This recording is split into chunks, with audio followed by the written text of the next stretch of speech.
নিতাই গৌরী সীতানাথ প্রেমানন্দে একবার হরি হরি বলো। নিতাই গৌরী সীতানাথ প্রেমানন্দে একবার হরি হরি বলো। নিতাই গৌরী সীতানাথ প্রেমানন্দে একবার হরি হরি বলো। হইয়াছেন আর হবেন যত আমার মহাপ্রভু দাস, সবার চরণ বন্দি দন্তে করি ঘাট। সমবেত ভক্তবৃন্দের চরণে আমার কোটি কোটি দণ্ডবৎ প্রণিপাত। শ্রীচৈতন্য মনোভীষ্টং স্থাপিতং যেন ভূতলে সোऽয়ং রূপ কদা মধ্যং দদাতি সপদান্তিকং। আমার মহাপ্রভুর মনের অভিলাষ যিনি জগতে স্থাপিত করেছিলেন, যেন স্থাপিতং ভূতলে, সেই রূপ গোস্বামীপাদ কবে আমাকে তার চরণের নিকটে নিয়ে যাবেন। নরোত্তম ঠাকুরের প্রার্থনার পূর্বে এমনি করে রূপ গোস্বামীপাদকে বন্দনা করেছে। আপনারা বেশ কয়েক সপ্তাহ ধরে শুনছেন রূপ গোস্বামীপাদকে প্রয়াগে দশাশ্বমেধ ঘাটে আমার মহাপ্রভু 10 দিন ধরে কত ভক্তি তত্ত্বের কথা বললেন। বললেন তোমাকে দিলাম আমি এক বিন্দু, সেই সঙ্গে আমার কৃপা বাড়ি যে তোমাকে অভিসিঞ্চিত করলাম, তুমি তাকে সিন্ধুতে পরিণত করো। মহাপ্রভুর কৃপা বাড়িতে অভিসিঞ্চিত হয়ে রূপ গোস্বামীপাদ বিশাল ভক্তি রসামৃত সিন্ধু এবং উজ্জ্বল নির্মণি গ্রন্থ রচনা করেন। মহাপূজা সংক্ষেপে বলেছিলেন, সেটি রূপ গোস্বামীপাদ বিরাট বড় আকারে আমাদের সামনে তুলে ধরলেন। প্রেমের স্তরগুলো, ভক্তির স্তর থেকে প্রেম, প্রেম থেকে প্রেমের স্তর, ভক্তি স্তর, আদৌ শ্রদ্ধা, তারপরে সাধুসঙ্গ, তারপর ভজন ক্রিয়া, তারপর অনর্থ নিবৃত্তি, তারপরে নিষ্ঠা, তারপরে রুচি, তারপরে আসক্তি, তারপরে ভাব, ভাবের পর প্রেম। এইবার প্রেমের পর আবার প্রেমটা পরিপাক হতে হতে প্রেম, স্নেহ, মান, প্রণয়, রাগ, অনুরাগ, এই কথা আমরা শুনেছি। অনুরাগের পরের স্তরটার নাম মহাভাব। এই হল প্রেমের চরমাবস্থা বা উত্তুঙ্গ স্তর। প্রেম বাড়তে বাড়তে বাড়তে বাড়তে গিয়ে কোথায় গিয়ে সীমা লাভ করে? এই মহাভাব দশায়। অনুরাগ সসঙ্গে বেদ্য দশাং প্রাপ্য প্রকাশিত যাবৎ আশ্রয় বৃত্তিশ্চেদ ভাব ইত্যবিধীয়তে। ভাব আর মহাভাব একই। রূপ গোস্বামীপাদ ভাবের কথা বলেছেন, কবিরাজ গোস্বামীপাদ ভাবটাকে আবার দুভাগ ভাগ করেছেন, ভাব আর মহাভাব, সংজ্ঞাটা একই।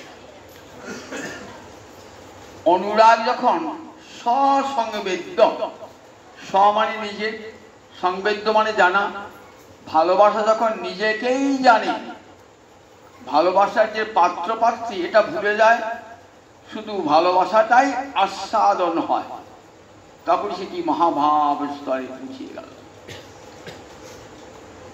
আস্বাদন করতে গেলে দুটো বস্তু দরকার, একটা আস্বাদ্য আর একটা আস্বাদক। দোকানে কিনে রসগোল্লা খাবেন তো, তা রসগোল্লা হলো আস্বাদ্য, আপনার জিহ্বাটা হলো আস্বাদক। দুটো বস্তু না থাকলে তবে তো আস্বাদনটা হবে না। আপনার জিভ আছে কি রসগোল্লা নাই, রসগোল্লা থেকে জীব নেয় আসলে হবে, তাহলে দুটো আস্বাদ্য এবং আস্বাদক দুটো চাই, তবে তো আস্বাদনটা হবে। আস্বাদন যে ক্রিয়াটা দুটো চাই, আস্বাদ্য এবং আস্বাদক। তাহলে এই প্রেমের আস্বাদন করছেন কে? আর আস্বাদ্যকে রাধা রানী, আস্বাদক গোবিন্দ আস্বাদ্য। এর আস্বাদনটা কি? আস্বাদনটা প্রেম। এই দেখুন, এই যে তখন আর রাধা রানী আর কৃষ্ণর আর অভিন্ন চিন্তা, তখন শুধু প্রেমটাই জেগে আছে। কে নায়ক, কে নায়িকা, কে প্রেমিক, কে প্রেমিকা, কে পুরুষ, কে প্রকৃতি, এটি আর নাই। শুধু আস্বাদন লালসা জেগে থাকে যখন, সেটি নাও হলো মহাভাব। অনুরাগ সসংবেদ্য, এত নিজে অনুরাগ কেবল নিজেকেই জানে, আস্বাদককেও জানে, আস্বাদ্যকেও জানে না। এমন একটি উত্তুঙ্গ স্তরে যখন প্রেম পৌঁছায়, তখন তার নাম হয়ে যায় অনুরাগ। আবার সেটা প্রকাশিত কি হয়, তার মধ্যে অনুভব দেখা যায়। অনুভব মানে, অনুভব কাকে বলে? চিত্তস্থ ভাবানাম অববোধকা। আপনার হৃদয়ে ধরুন খুব আনন্দ হচ্ছে, তো তা আনন্দে উচ্ছ্বাসটা মুখে চোখে থাকবে, খুব হাসবেন, মুখ চোখে দিয়ে বলে যে আমরা ভিতরে একটা আনন্দের অনুভূতি রয়েছে। একে কি বলে? অনুভব। অনুভবটা হলো চিত্তের ভাবকে যা বাইরে প্রকাশ করে দেয়, তাকেই বলে অনুভব। বললেন এই যখন এই রাধা গোবিন্দের প্রেম আস্বাদন হবে, তখন কি হবে না, বাইরে তার একটা প্রকাশ ঘটবে। কিরকম প্রকাশ ঘটবে? বলে অষ্ট সাত্ত্বিক ভাব, স্তম্ভ, অশ্রু, কম্প, বৈবর্ণ, শ্বেত, রোমাঞ্চ, এরকম 8টা সাত্ত্বিক ভাব আছে, একে বলে অনুভাব। যখন এই 8টা সাত্ত্বিক ভাব বিকাশ প্রাপ্ত হবে, আর যাবৎ আশ্রয়গুলি, যত দূর পর্যন্ত প্রেম যেতে পারে তত দূর পর্যন্ত প্রেম তাকে আশ্রয় করে। জগতের যত সিদ্ধ সাধক সকলকে পর্যন্ত প্রভাবিত করতে পারে এই প্রেম, তখন তার নাম হয়ে যায় মহাভাব। যেমন কুরুক্ষেত্রে রাধারানীর মহাভাব দর্শন করে রুক্মিণী, সত্যভামা এরা সব মূর্ছিত হয়ে গেছিলেন, আর রাধারানীর প্রেমের মহাভাব দশা আর ভাবতেও পারেন নাই। এই যে যত জগতের প্রেমিক প্রেমিকা সকলকে হৃদয়কে আশ্রয় করে যখন অনুরাগ চরম সীমায় পৌঁছায়, তখন তাকে বলে মহাভাব। এই মহাভাব প্রেমেরও পরম সার। কবিরাজ গোস্বামী কয়েক সাথে শুনলেন, প্রেমেরও পরম সার মহাভাবও জানি, সেই মহাভাব রূপা রাধা ঠাকুরানী। বলেন মহাভাবের মূরতি দেখো, ব্যাখ্যা করলে বুঝতে পারবে না, মূরতিটা দেখো তাহলে বুঝতে পারবে। প্রেমেরও পরম সার মহাভাবও জানি, প্রেম বাড়তে বাড়তে বাড়তে বাড়তে মহাভাবে পৌঁছেছিল, এটা আমরা বুঝতেও পারছিলাম মহাভাব জিনিসটা কি। বললেন মূর্তি দেখো, একটা মূর্তি দেখো, তাহলে বুঝতে পারবে যে দেখো প্রেম কেমন করে মূর্তি ধারণ করেছে, মহাভাব কেমন করে। প্রেমেরও পরম সার মহাভাবও জানি, সেই মহাভাব রূপা রাধা ঠাকুরানী। রাধারানী হলেন সেই প্রেমের মহাভাব স্বরূপিণী রাধারানী। মহাভাব যে তার সমস্ত দেহ, ইন্দ্রিয়, কায়া সব গঠিত। কবি গোস্বামী আর স্পষ্ট করে বলেন, কৃষ্ণ প্রেমে বিভাবিত চিত্তেন্দ্রিয় কায়। কৃষ্ণের বললেন কৃষ্ণ প্রেমে বিভাবিত, বিভাবিত মানে গঠিত, চিত্ত, মন, ইন্দ্রিয়, চক্ষুকর্ণ, নাসিকাদি, এবং কায় মানে কায়া শরীর। রাধা রানীর মনটা কি দিয়ে গড়া? মহাভাব দিয়ে গড়া। রাধা রানীর সমস্ত ইন্দ্রিয় কি দিয়ে গড়া? বলেন মহাভাব দিয়ে গড়া। রাধা রানীর বলেন কায়াটা, দেহটা কি দিয়ে গড়া? মহাভাব দিয়ে গড়া। কিরকম একটা উদাহরণ দিয়ে বোঝায়, এই দোলের সময় দেখেন না ছাঁচ বিক্রি হয়, দেখেন চিনি পুতুল তৈরি হয়, ছাঁচ, তার চোখ, কান, নাক সব থাকে, আপনি যেখানে খাবেন, হাতের নখটা খান মিষ্টি, মাথার চুলটা খান মিষ্টি, পায়ের আঙুলটা খান মিষ্টি, গায়ে যেখানে সব মিষ্টি, সবটাই চিনি দিয়ে তৈরি, সবটাই চিনি দিয়ে তৈরি। চিনির পুতুল তো, তার নখ কান চুল সব, আবার ভিতরে ভেঙে খান সেটাও মিষ্টি। তাহলে অন্তর বাহির সবটাই মিষ্টি। বলে রাধারানী ঠিক এইরকম, রাধারানী ঠিক এইরকম, তার কৃষ্ণ প্রেমে বিভাবিত চিত্তেন্দ্রিয় কাজ। মহাভাবের মূর্তি নাই, কিন্তু যখন নিজে আস্বাদন করবেন তখন মহাভাব পৃথক মূর্তি ধারণ করেছে। পৃথক মূর্তি কেন? কৃষ্ণকে করায় শ্যাম রস মধু পান, কৃষ্ণকে প্রেমরস আস্বাদন করবার জন্য যে মহাভাব সেটি মূর্তি ধারণ করলেন। যে গোবিন্দকে রসআজ গোবিন্দ, রসআজ গোবিন্দকে যদি প্রেমের আস্বাদন করাতে হয় তাহলে মহাভাবের মূর্তি চায়। সেই মহাভাবের মূর্তি আমার রাধা ঠাকুরানী।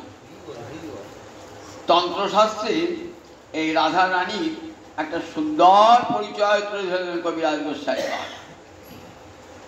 দেবী কৃষ্ণ ময়ী প্রক্তা রাধিকা পরদেবতা, সর্বলক্ষ্মীময়ী সর্ব সম্মোহিনী কান্তি পরা। দেবী কৃষ্ণময়ী প্রক্তা, রাধানীকে এই ছোট্ট একটা শ্লোকে রাধানীর স্বরূপটা জেনে যান। দেবী কাকে বলে? দেবী কহি দোতমানা পরমা সুন্দরী, কিংবা কৃষ্ণ পূজা ক্রীড়ার বসতি নগরী। কবিরা গোস্বাইটা পয়ের ছন্দে অর্থটি করে দিচ্ছেন। দেবী কহি দোতমানা পরমা সুন্দরী, কাকে দেবী বলে? যার অঙ্গতে অঙ্গ দুটি কান্তি 6টা বার হয় তাকে বলে দেবী। দোতমানা কেমন 6টা? যে পুরুষোত্তম গোবিন্দকে পর্যন্ত পাগল করিয়ে দেয় এত রূপের 6টা, এত রূপের 6টা। যে পুরুষোত্তম গোবিন্দ, যাকে কেউ পৃথিবীতে চঞ্চল করতে পারে না। পুরুষের ধর্ম অচঞ্চল, প্রকৃতির ধর্ম চঞ্চলা। একটা নারীর রূপের অহংকার তখনই বুঝবো যখন একটা পুরুষ শ্রেষ্ঠকে সে টলাতে পারবে। রাধা রানীর রূপ কেমন দেখুন, যে গোবিন্দকে টলিয়ে দিয়েছে। গোবিন্দকে কি করবে টলিয়ে দিয়েছে?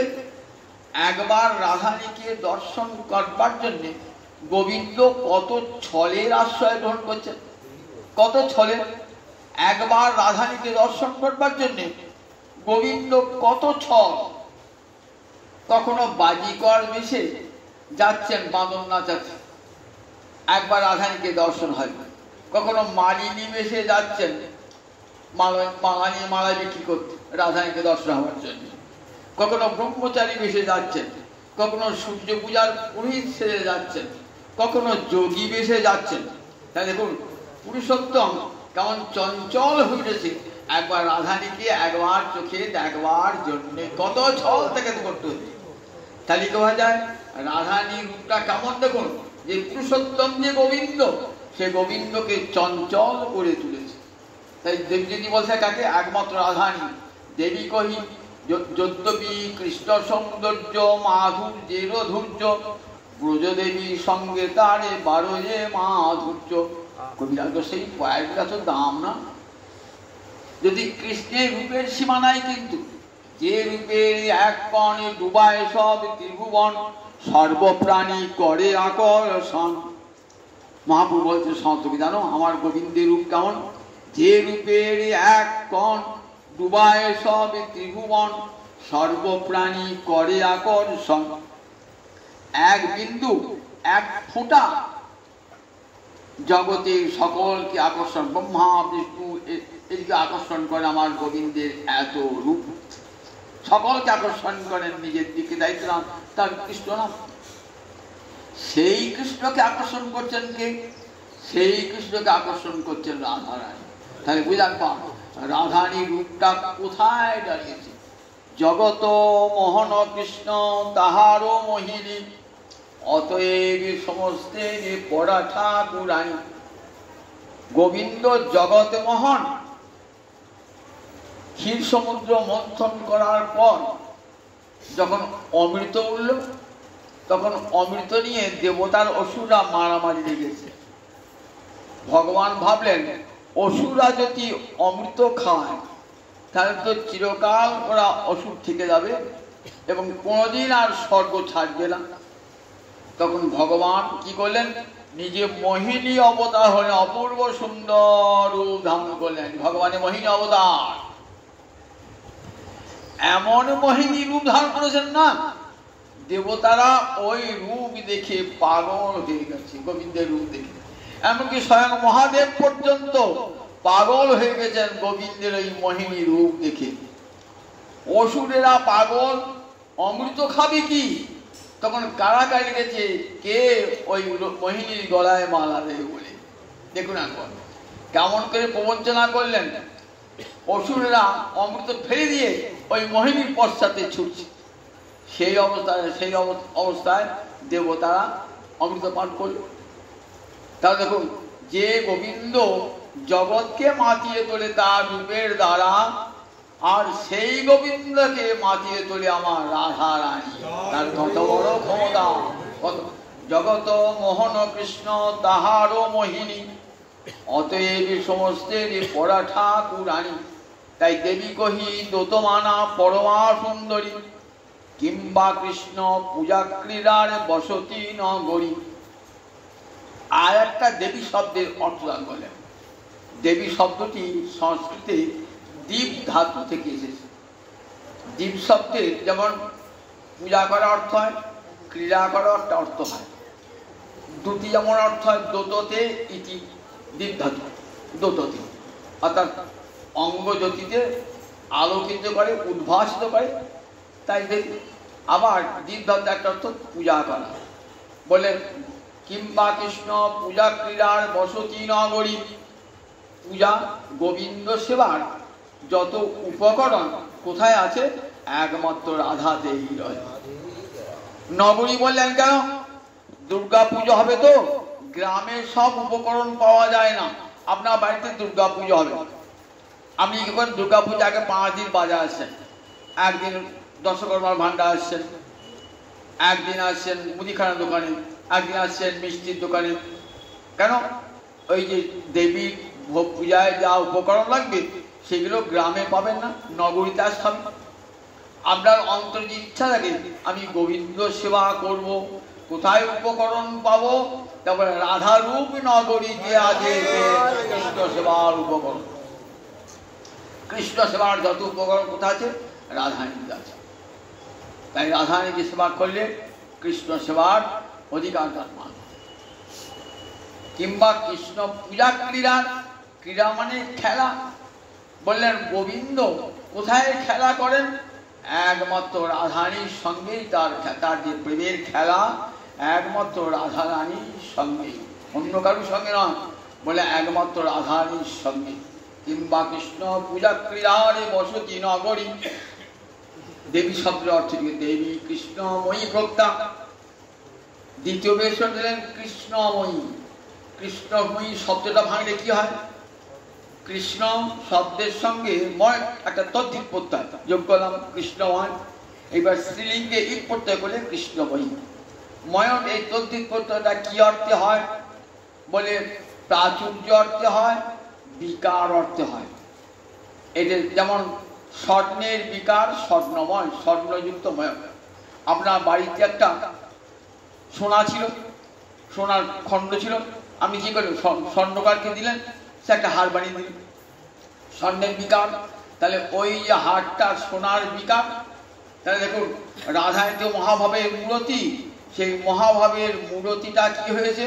এখন রাধা মূর্তি পরিগ্রহ করেছে। ওই সোনার তালটা যেমন সোনার হার হয়ে গেল, ঠিক তেমনি মহাভাবটা রাধা মূর্তি পরিগ্রহ করে। বিকার কৃষ্ণ প্রেমের বিকার, কৃষ্ণ প্রেম মূর্তি ধারণ করে। আবার প্রাচুর্যার্থী বিকার মঠ শব্দতে হয় অনন্ত কৃষ্ণ প্রেমের রাধাতে জয়। অনন্ত কৃষ্ণ প্রেম বলে আমার যাকে প্রেমের সীমা একমাত্র রাধাতেই রয়ে। বলে আমাকে আস্বাদন করে যে আনন্দ হয়, সে আনন্দের যে সর্বশেষ সেটা একমাত্র রাধা রানীর মধ্যেই বিদ্যমান। প্রচুর কৃষ্ণ প্রেম, অনন্ত কৃষ্ণ প্রেম। গোবিন্দ ভালোবেসে রাধারানীর অন্তরে কত সুখ হয় জিজ্ঞাসা করলেন পার্বতী মহাদেবকে। মহাদেব বলছেন, অনন্ত কোটি ব্রহ্মাণ্ডের অনন্ত কোটি মানুষের সুখ, বর্তমান, অতীত, ভবিষ্যৎ, এই তিন সুখ একসঙ্গে যোগ করলে রাধারানী সুখের কাছে কেমন দাঁড়াবে না, হিমালয় পর্বতের কাছে একটা বালুকণা যেমন ঠিক তেমনি রাধারানীর সুখের কাছে অনন্ত কোটি ব্রহ্মাণ্ডের সুখ তেমনি। আমার দুঃখ কেমন,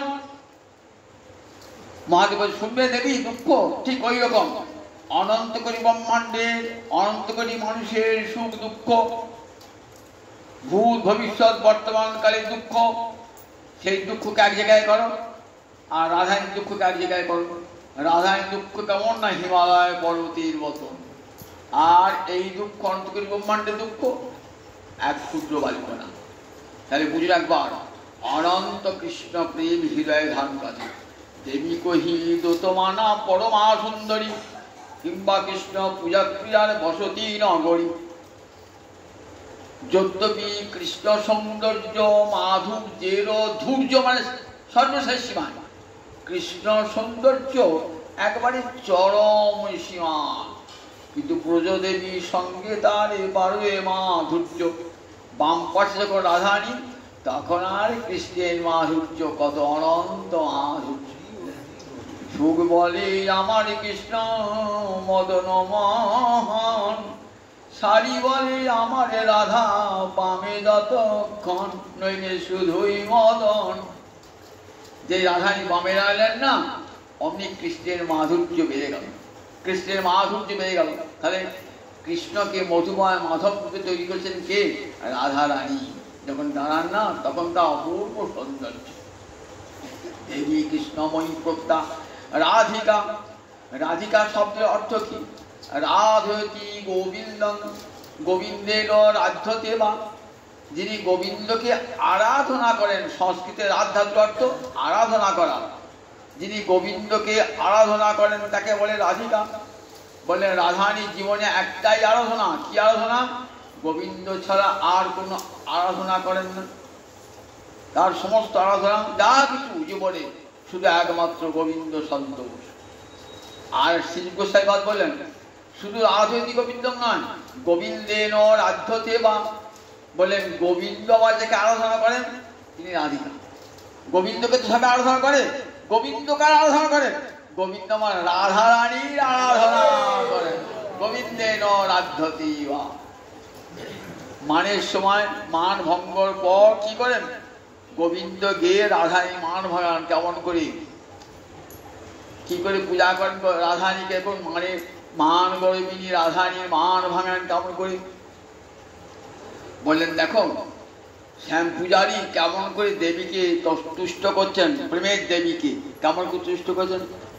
শ্যামের বলেন, শ্যামের নাশা, শ্যামের নয়নে জল গঙ্গা জল, আর নাশামূল বিল্ল দল।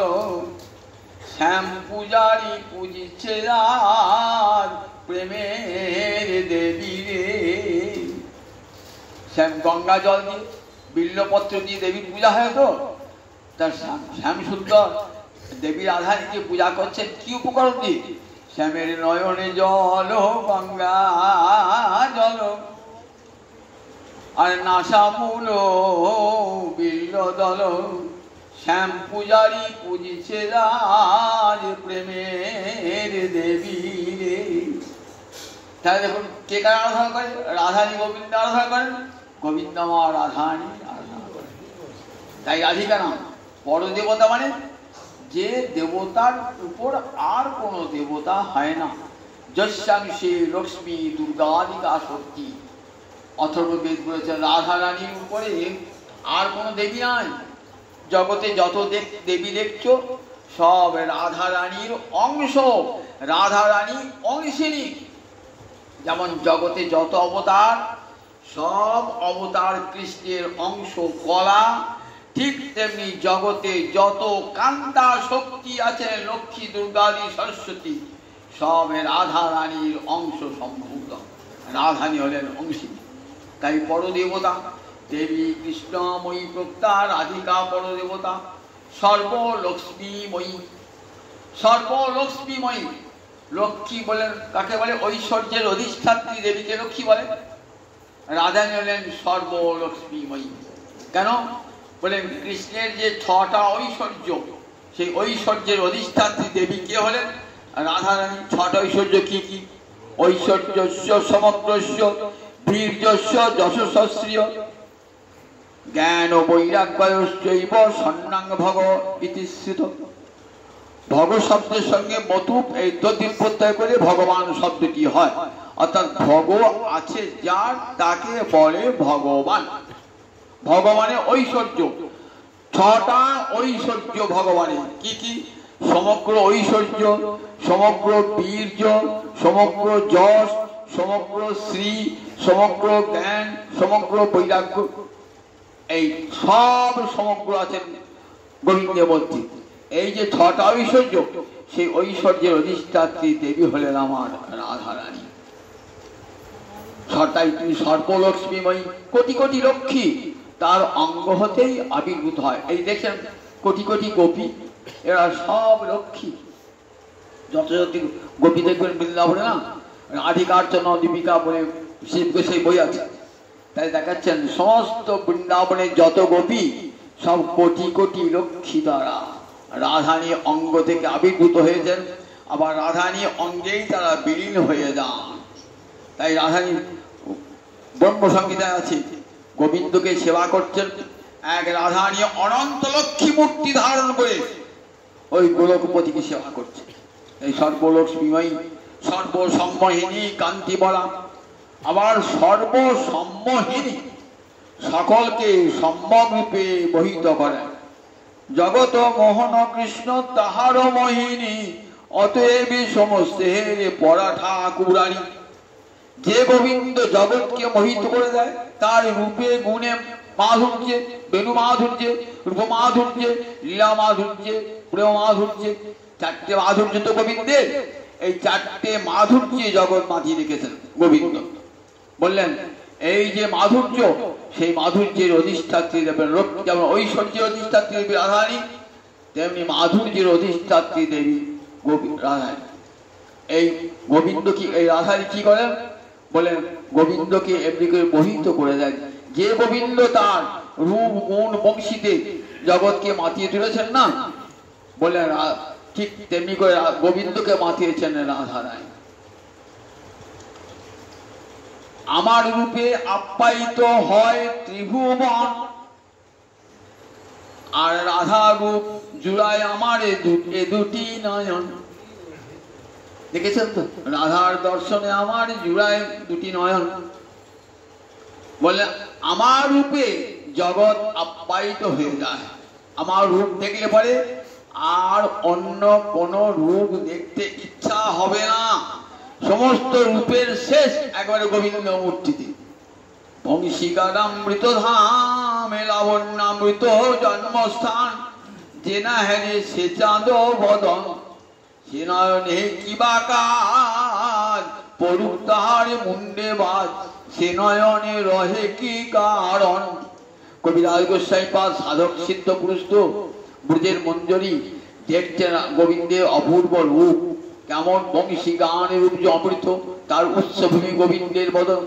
লাবণ্যামৃত জন্মস্থান, জগতের যত সৌন্দর্য যত মাধুর্য বললেন সব গোবিন্দ বদনে। গোপী গীতিতে দেখবেন গোপীরা বলছেন প্রভু হে গোবিন্দ তুমি চোর কি করেছো? বলছে দেখো যে পদ্ম ফুল শরৎকালে সুন্দর সরোবরে ফুটে, সেই পদ্ম ফুলের শোভা তুমি হরণ করেছো। কি করে হরণ করলে? তোমার নয়ন দুটো কেমন না পদ্ম ফুলের মতন তো, কোমলোচন তো, কি করে হলো? ওই পদ্ম ফুলের শোভা তুমি হরণ করেছো।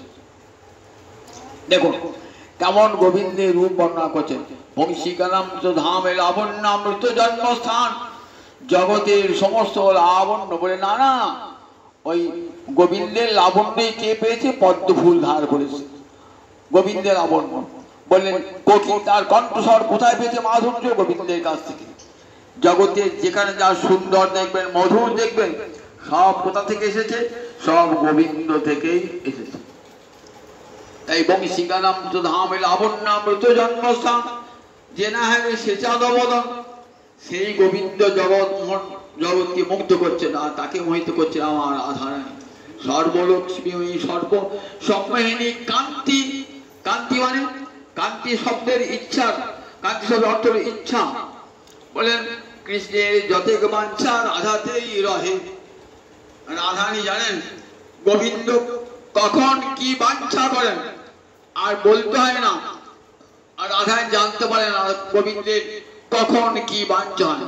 কখন মান গর্বিনী মূর্তি দেখতে ইচ্ছা হয়, কখন পূর্ব রাগবতী মূর্তি দেখতে ইচ্ছা হয়, কখন উৎকণ্ঠিতা, কখনো বিপ্লব্ধা, কখনো প্রসিদ্ধ ভর্তিকা।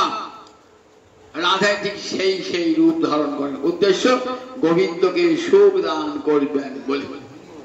তার যে মান সেটা কি জন্য? গোবিন্দকে সুখ দান করবেন। রাধারানী হাসি সেটা গোবিন্দকে সুখ দান করবেন। রাধারানীর কান্না সেটাও গোবিন্দকে সুখ দান করবার জন্য। সে তো কান্না নয়, সে কান্না বড় আনন্দের কান্না, মহাভাবের কান্না সেটি। তাই রাধারানীর হাসি কান্না সব গোবিন্দ লুকিয়ে লুকিয়ে দেখেন। রাধা যখন কাঁদেন না কৃষ্ণ বিরহে, গোবিন্দের ইচ্ছা হয় দেখবেন গোপীগীতে বলা আছে কি করেন? গোবিন্দ লুকিয়ে দেখছেন কাপন করে রাধারানী কৃষ্ণ বিরহে কাঁদছেন। মহাভাবের নয়ন, আর সেই মহাভাবের নয়ন দিয়ে মহাভাবের জল প্রবাহিত হচ্ছে। রাধারানীর চরণের নোট থেকে একবারে মাথার চুল পর্যন্ত সব তো মহাভাব, সব তো মহাভাব। তাই তার হৃদয়ে ভাব বলছে বরামৃত স্বরূপশ্রী সংস্বরূপক মনোনয়। উজ্জ্বলের মধ্যে বলছেন আমাদের রূপ গোসাই বরামৃত শ্রেষ্ঠ অমৃতই তার সম্পদ। বড় অমৃত, বড় মানে শ্রেষ্ঠ, অমৃত যার স্বরূপের সম্পদ। বরামৃত স্বরূপশ্রী সংস্বরূপক মনোনয়। সমস্ত মন ইন্দ্রিয় সব রাধারানী কেমন? সব মহাভাবময়। আর সেই মহাভাব আস্বাদন করবার জন্য কৃষ্ণের চিত্ত লোলুপ হয়ে রয়েছে। এই রাধারানী প্রেম আত্মায় কৃষ্ণের যতেক বাঞ্ছা রাধাতেই রহে। রাধারানী জানেন গোবিন্দ আমার কখন কোন মূর্তি দেখতে ইচ্ছা করেন, তখন সেই রূপে রাধারানী দেখা দেন। রাধারানী তুই অভিসারিকা সাজো, রাধারানী অভিসারিকা অভিসারিকার পোশাক পরে চলেছে রাধারানী। কোথায় চলে? সাজলধ্বনি চন্দ্রবদনী শ্যাম দর্শন আসে, সঙ্গিনী সব রঙ্গিনী যত ঘেরল চারিপাশে। চলেছেন রাধারানী অভিসারে যাবেন তো, ওই অভিসারে মূর্তি দেখতে কত আনন্দ গোবিন্দের। যখন যাচ্ছে রাধারানী অভিসারে গোবিন্দকে গোবিন্দ সব আস্বাদন করছে। রাধারানী ওই মূর্তি কণ্টক গাড়ি কমল সমপদ তল মঞ্জির চিরহি ঝাঁপি গাগরি বাড়ি ধারি করি পিছল চলতহি অঙ্গুলি চাপি। অভিসার শিক্ষা করছে রাধারানী। বর্ষাকালে বর্ষা ভিজা হবে, জল পড়বে, রাস্তা দিয়ে যাবেন তো এঁটেল মাটির কাদা, পিছলি পড়ে যাবেন, তারপরে পায়ে কাটা ফুটবে। তাই অভ্যাস করছেন, বাড়ি নিজের ঘরের উঠানে প্র্যাকটিস করছেন। কিরকম? কণ্টক গাড়ি, গাড়ি মানে পোতা, কাঁটা পুঁতেছেন। কণ্টক গাড়ি কোমল সম পদতল, রাধারানী সুকোমল চরণ। কণ্টক গাড়ি কোমল সম পদতল মঞ্জির চিরহি, সেই কাঁটার উপর দিয়ে রাধারানী চলছেন। দেখেছেন কেমন সংগ্রাম, কেমন কৃষ্ণ সেবার জন্য কেমন সংগ্রাম। উপনিষদ বলেছেন ক্ষুরস্য ধারা নিশিতা দূরত্বয়া। ভগবানের কাছে যাবো বললেই যা হবে নাকি? যেতে পারে। কত ত্যাগ স্বীকার বলুন দেখি একবার। এই ত্যাগ থাকতে হবে, তবে তো জীবনে কৃষ্ণ প্রাপ্তি ঘটবে। ভোগে সুখে বসে আছি, ভালো করে সেজে গুজে বসে আছি, ভালো মন্দ খাচ্ছি, হ্যাঁ কৃষ্ণ প্রেম কৃষ্ণ প্রেম, কোনদিনই জীবন হবে না, কোনদিনই জীবন হবে না। রাধারানী কারণ কত সংগ্রাম দেখো। রাধারানী কণ্টক গাড়ি কমল সমপদ, কেমন অভ্যাস করছেন। কাঁটা গেড়েছেন উঠোনে, যে কাঁটার উপর দিয়ে চলার অভ্যাস করছেন। মঞ্জির চিরহি ঝাঁপি, চরণের নুপুরটা যে শব্দ হয় লোকে জানতে পারবে তো। কাপড় দিয়ে বেঁধেছেন ভালো করে, মঞ্জির চিরহি ঝাঁপি, গা গড়ি বাড়ি ধারি গড়ি পিছল। আবার কলসি জল ঢালছেন, পিছল করবাদে ধারি গড়ি পিছল, চলো দহি অঙ্গুলি চাপি। আঙুলটা চেপে চেপে যাচ্ছেন যাতে পড়ে না যায়। দেখেছেন তো কৃষ্ণের কাছে যাওয়ার জন্য কত সাধনা। উপনিষদে বেদ বলেছেন এই সাধনা। ক্ষুরস্য ধারা, গোবিন্দের কাছে যাবে ক্ষুরের ধারার মতো তীক্ষ্ণ। তার পূর্বে কত ত্যাগ স্বীকার করতে হবে, কত কষ্ট সহ্য করতে হবে, তবেই তো গোবিন্দের কাছে যাওয়া যাবে, অভিসারে যাওয়া যাবে। রাধারানী জগৎকে শিক্ষা দিচ্ছে, জগৎকে শিক্ষা দান করছে। বলছেন দেখো ঘন বর্ষা, ভয়ঙ্কর বৃষ্টিপাত হচ্ছে, রাধারানী কিন্তু ফিরে আসবে না। বলে বান যদি একবার নিক্ষেপ করা, বান কি আর ফিরে আসে? বান আর ফিরে আসে না। রাধারানী মন হৃদয় বান চলেছে কোন দিকে? গোবিন্দের দিকে। সেখানে ফিরিয়ে আনতে হবে। বজ্রপাতই হোক আর বৃষ্টি হোক, রাধারানী অভিসারে যাবে। কত সংগ্রাম। এই অভিসারের পদে রাজা গোবিন্দ দাস, অভিসারের পদে রাজা। কত সুন্দর করে বিশাল শিক্ষা শিখেছেন জগৎকে। কণ্টক গাড়ি কমল বললেন এই যে রাধারানী কৃষ্ণ প্রেমময়ী রাধারানী সাধনা কম, তেমন জগৎকে তিনি তো সিদ্ধা, নিত্য সিদ্ধা।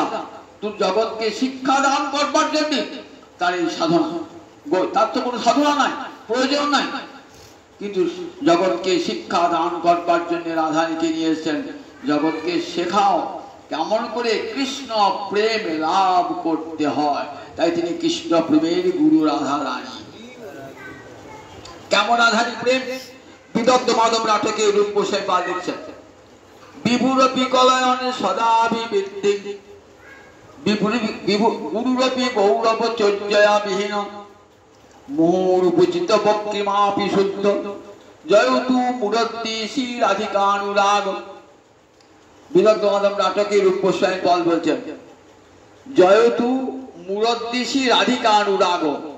মুরদ্দিশি মানে মুরদ্দিত, দিত মানে শত্রু, দিত শব্দের শব্দ এক বলছেন দিশি, অর্থাৎ মুরারি গোবিন্দে রাধারানী যে অনুরাগ সেটা জয়লাভ করুন। জয়তু মুরদ্দিশি রাধিকানুরাগ, রাধারানী প্রেম জয়লাভ করুক। সেই প্রেমটা কেমন? বিভুরপি কলয়ন সদা অভিবৃদ্ধি, যে প্রেম বারবার ঠাঁই নাই তথাপি ক্ষণে ক্ষণে বারে সদায়। রাধারানী প্রেম কেমন? বিভু প্রেম। রাধারানী প্রেম বিভু, বিভু মানে বিশাল। আপনি যদি বলেন সকালে উঠে যায় তাহলে আকাশটা বেরিয়ে গেছে, লোকে হাসবে, পাগল, আকাশটা বাড়ি গেছে, আকাশটা বেরিয়ে গেছে। রাধারানী প্রেম আকাশের মতন বিশাল, কিন্তু সে প্রেম বেড়ে বেড়ে যায়। যতবার গোবিন্দ দেখছেন না ততবার যেন প্রেম বেড়ে বেড়ে যাচ্ছে। বিভুরপি কলয়নে সদা বিবৃদ্ধি, বিশাল প্রেম বিভু প্রেম হোক, সে প্রেম বৃদ্ধি প্রাপ্ত হয়।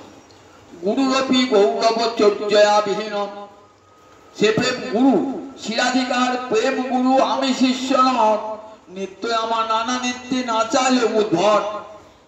গোবিন্দ বলছেন রাধারানী প্রেম গুরু প্রেম, গুরু প্রেম, কিন্তু সেই প্রেমকে আমাকে নাচা জগতে। আমি জগৎ গুরু, বন্দে কৃষ্ণকে জগৎ গুরু। আমার গুরুকে জানো? আমার গুরু হলেন রাধারানী, গোবিন্দের গুরু রাধারানী। বলছে আমি তো শিষ্য, তাহলে তো তার তো বেশি অহংকার হচ্ছিল যে গোবিন্দ যিনি জগৎ গুরু তিনি আমার শিষ্য। গুরুরপি গৌরব চর্যয়া বিহীন, গুরু হয়েও এতটুকু অন্তরে গৌরব বোধ নাই, এতটুকু অন্তরে। তোমারই গৌরবে গৌরবিনী হাম, রূপসী তোমার রূপে। বলি আমারে আবার গৌরব কিসে? তোমার রূপে রূপসী নামে। বলি আমার আবার গৌরব কিসে? তোমার গৌরবে গৌরবে হাম, রূপসী তোমার রূপে। আমি কৃষ্ণ পদদাসী, তিহ রস সুখ রাশি। আলিঙ্গিয়া করে আত্মসাৎ, কবু না দেন দর্শন, যারের মোর তনুমান তবু তিহ মোহর প্রাণনাথ। ললিতা বলছে রাধারানী তুইও মাঝে মাঝে দেখি তোকে যখন রাধা গোবিন্দ উপেক্ষা করেন না তুই উপেক্ষা কর। বলছি পারি না রে, শত চেষ্টা করো পারি না। আমি মনে করি গোবিন্দকে উপেক্ষা করবো, জানিস পারি না। কেন পারি না? তাই বলছেন রাধারানী, বলছি আমি কৃষ্ণ পদদাসী তিহ রস সুখরাশি। আমি তো গোবিন্দ চরণের দাসী, তুই সাক্ষাৎ সুখের সমুদ্র। তাই কখনো আমাকে আলিঙ্গন দান করে সুখী করেন, কখনো পদতলে পিষ্ট করেন, কখনো আমাকে উপেক্ষা করেন, কিন্তু তবু তিহ মোর প্রাণনাথ, তবু তিনি আমার প্রাণনাথ। এই বোধ অন্তরে দেখবেন মহাপ্রভু শিক্ষাষ্টকে বলেছেন যে আমাকে দায়ী করুন, পরতলে পিষ্ট করুন, আমাকে যদি উপেক্ষা করুন তবু তিহ মোর প্রাণনাথ। এই রাধাই বা গুরুরূপী গৌরবচর্যাবিহীন এতটুকু অন্তরে অহংকার নাই। দেহ মন প্রাণ সব গোবিন্দ চরণে অর্পণ করেছেন। শীতল বলে বলছেন গোবিন্দ আমার দেহ মন প্রাণ ওই তোমার শ্রীচরণে অর্পণ করে দিলাম, গোবিন্দ চরণে। গুরুরূপী গৌরবচর্যাবিহীন মূল উপচিত বক্রিমাপি শুদ্ধ। মাঝে মাঝে মান কৌটিল্য দেখা যায়। বক্রিমা মানে কৌটিল্য, বাঁকা হয়ে যায়। রাধাই তো বাঁকা নাই গায়, বাবা নাইকে কি বলে? বাঁকা নাইকে বলে। গোবিন্দ বাঁকা, রাধানিও বাঁকা। তাই বাবা নায়িকার কি হবা? সবসময় বামা হয়ে থাকে, সবসময় গোবিন্দকে বাবা নায়িকা। কখনো জানতে দেন না আমি গোবিন্দকে ভালোবাসি, অন্তরে গভীর ভালোবাসা, সুগভীর ভালোবাসা, বাইরে বক্র ভাব দেখান। দেখেছেন এত প্রেমের কুটিল গতি, অহেব গতি প্রেম স্বভাবও কুটিলাভ হবে। একটা সাপ সোজা যায়? সাপ সোজা যায় না, এঁকে বেঁকে এঁকে এঁকে যায়। প্রেমের গতি ঠিক এরকম আঁকা বাঁকা প্রেমের গতি, অহেব গতি প্রেম। রাধারানী প্রেম কেমন? এইরকম আঁকা বাঁকা প্রেম। এই প্রেম যার মনে তার বিক্রম সেই জানে, বিষামৃতে একত্র মিলন। আমাদের তো কৃষ্ণ প্রেমের কণা নাই, কাজে বুঝতেও পারবো না। এই প্রেম যার মনে তার বিক্রম সেই জানে, বিষামৃতে একত্রে মিলন। বাইরে বিষ জ্বালা হয়, অন্তর আনন্দময়, কৃষ্ণ প্রেমারি অদ্ভুত চরিত। কবি লাল গোসাই বয়াবি কেমন দাম লিখেছেন। বাইরে বিষ জ্বালা হয়, অন্তর আনন্দময়। বিরহে প্রাণ ফিরে যাচ্ছে, কিন্তু বিরহে অন্তরে আনন্দ হচ্ছে। সারা ত্রিভুবনকে দেখছেন গোবিন্দকে, আকাশে বাতাসে সর্বত্র গোবিন্দ রয়েছে। আমি যদি নয়নে উদে থাকি, অন্তরে গোবিন্দ দেখি, নয়ন মেলিয়া দেখি শ্যাম। আমি যেদিকে ফিরাই আঁকি, কৃষ্ণময় জগৎ দেখি। মিলনকালে শুধু কৃষ্ণকে পান, আর বিরহে দেখেন সমস্ত জগৎময় কৃষ্ণ রয়েছে, জগৎময় কৃষ্ণ রয়েছে। তাই মুহুর উপচিত বক্রি মাপি, এই যে মান কৌটিল্য, রাধারানীর মান কৌটিল্য কেন? গোবিন্দ সখী হবেন বলে। প্রাকৃত জগতে নায়িকা মান করে কেন? নায়কের কাছ থেকে আদর পাবার জন্য। আর রাধারানীর মানটা কি জন্য? গোবিন্দকে সুখ দান করবার জন্য, গোবিন্দকে সুখ দান করবার জন্য। তাই মুখ উপচিত বক্রি মাপি, নিজের সুখ চায় না, সবটাই কৃষ্ণ সুখ। বলে যদি দিলে দুঃখ, তার হয় মহা সুখ, সেই দুঃখ মোর সুখ বর্জন। আমাকে দুঃখ দিয়ে যদি গোবিন্দের আনন্দ হয়, সেই দুঃখ মোর সুখ বর্জন। রাধারানী সমর্থারতী নায়িকা। তিন প্রকার নায়িকা আছে: সাধারণী, সমঞ্জসা, সমর্থা। সাধারণী, সমঞ্জসা, সমর্থা। খুব যা সাধারণী নায়িকা, শুধু নিজের সুখী যান। সমঞ্জসা, দ্বারকার মহিষীরা গোবিন্দের সুখচার, নিজের সুখচার। আর ব্রজগোপীরা সমর্থা রতির নায়িকা, কৃষ্ণ সুখ ছাড়া নিজের সুখ এক মুহূর্ত চান। এরা তাই সমর্থা রতির নায়িকা রাধা। সে নায়িকার কত ভাগ আছে। উজ্জ্বল নির্মলজি রূপসে পা দর্শন করেছে। এই মহাভাব দশায় আবার দুটো রূঢ় অধীর স্তর আছে। রূঢ় স্তরে সব গোপীগণ, রাধানী জুথের গোপীগণ, আর অধীর স্তরে একমাত্র রাধানী। তার আবার মাদন এবং মদন স্তর। মাদন এবং মদন, মদনটা মিলনে মদন আর বিরহে মাদন, মিলনে মদন আর সেই মদনটা বিরহে মোহন হয়ে যায়। প্রবিশ্লেষ দশায় মদন ও মোহন ভাবে, আর মাদন মিলন বিরহ একসঙ্গে। রাধানী রয়েছেন এই মাদক্ষ মহাভাব। এই মহাভাব আমরা দেখব আমার মহাপূর্ববর্তী গম্ভীরার মন্দিরে কাঞ্চন দিবারাত্র এই শিক্ষাশ্রমে সব আছে। কামন করে রাধানী, কামন করি আমার গৌরহরি, কাঞ্চন কামন করি গম্ভীরা মন্দিরে। কাহা যাও কাহা পাও সমুরলী মদন, কোথায় গেলে কৃষ্ণ বাবু, কোথায় গেলে কৃষ্ণ বাবু। যেমন করে কৃষ্ণ মথুরা গেলে রাধানী যেমন করে কেটেছিলেন, তেমনি করে কাঞ্চন, তেমনি করে কাঞ্চন আমার গৌরহরি রাধা ভাবিত হয়ে রাধানী মতন কাঞ্চন। রাধানী দেশের দিব্যন্মান, রাধানী ঠিক কৃষ্ণ বীরে কৃষ্ণ মথুরায় গিয়েছেন না, রাধানী দিব্যন্মা, তিনি মাদক্ষ মহাভাবের মধ্যে মোহন ভাব, প্রভাব কাপি বৈচিত্র্য। তখন রাধানী অন্তরে কেমন দেখা দিয়েছে, মোহন ভাববতী রাধারানী দিব্যন্মা, তিনি পাগলিনী হয়েছেন। তখন রাধানীর দুটো দশা, উদ্ঘূর্ণা আর চিত্রজল্প। উদ্ঘূর্ণা মানে কৃষ্ণ নাই, তবু রাধানী বলছে আমার সখী কম আমাকে সাজিয়ে দে, দেখ ওই দেখ বাঁশি বাজছে, বাঁশি বাজে নাই, রাধানী সূর্যের বাঁশি বাজছে পাগলিনীর মতো, আমাকে সাজিয়ে দে সখীরা, চল আজ দেখো অমুক কুঞ্জে মিলন হবে, চল আমাকে নিয়ে চল। সখীরা কাঁদছেন, নয়ন জলের বুক ভাসাচ্ছে। সখীরা কৃষ্ণ নাই তো বলেছে, বাসসজ্জিকায় বাসক সাজিয়েছে। কি জন্য? কৃষ্ণ আসবেন, কৃষ্ণ আসবেন অপেক্ষা, তাকে বলে বাসক সজ্জিকা নায়িকা। সুন্দর করে বাসক সাজিয়েছেন, গোবিন্দ আসবেন বলে। গোবিন্দ নাই কিন্তু, গোবিন্দকে মথুরা সাজাচ্ছেন। রাধে কেমন উদ্ঘূর্ণা দশা দেখা দিচ্ছে। কখনো ছুটে যাচ্ছে কোথায়, যমুনার তীরে, ওই ভাষা বাজাচ্ছে, ওই কদম মোমরে বাসি বাজে, চল সখী দেখি, চল চল সখী তলা খুঁজে একবতী কাছে। রাধে তখন পাগলিনী অবস্থায় বলে উদ্ঘূর্ণা আর চিত্রজল্পা। কত বিচিত্র ভাবময় কথা রাধারানী, তাকে বলে চিত্রজল্প। এই চিত্রজল্প 10 প্রকার। আগামী রবিবার হতে এই ভ্রমণ গীতিতে রাধারানী এই চিত্রজল্প শোনাবো আপনাদের। 10টা শ্লোক আছে রাধারানীর। চিত্রজল্প মানে বিচিত্র কথাবার্তা, ভুরি ভাবময় জল্প। পাগলিনীর মতো রাধারানী বলছেন একটা ভ্রমণকে লক্ষ্য করি।